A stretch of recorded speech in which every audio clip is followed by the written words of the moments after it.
Now at 5, storms making their way through the Big Bend. Now take a look at this video from the FSU weather stem camera, and you can see that rain and the clouds that are rolling through. They're moving pretty quickly there, and look at this picture. A tree snapped by the winds on Orchard Pond Road near Old Bainbridge Road. This is all developing right now as we come on the air. Thanks for watching. I'm Channing Frampton. And I'm Ava Van Valen on this first alert weather day. Now tonight we have team coverage on everything from storm preparations to travel affected. But let's get first with Chief Meteorologist Casanova Nurse. Cass, it looks like this line of storms is lining up pretty much exactly when you said it would be hitting our area.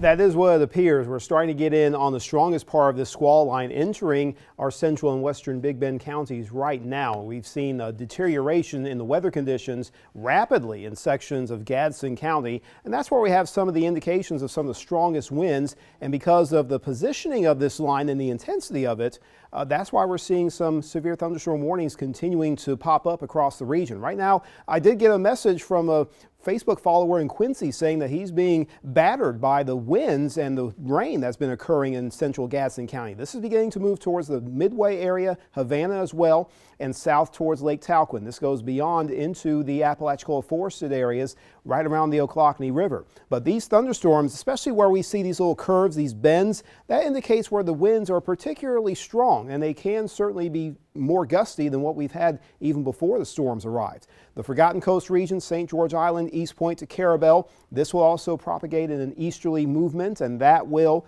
spread more gusty winds and heavy rain. Tallahassee, you've had off and on bouts of heavy rain and the general breeze, but once this squall line starts to move closer to the metro, you're going to get in on winds quickly increasing by quite a bit.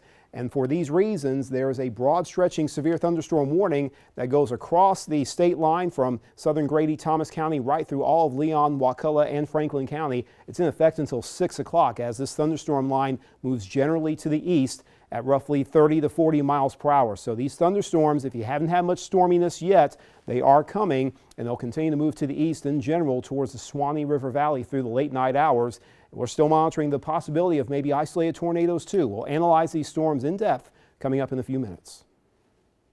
Thank you, Kaz. ABC 27 is making it easy for you to track the storm in real time, even if you're not near your TV. Just download our Storm Shield app for live radar and weather updates on the go, and it's free on your phone and tablet.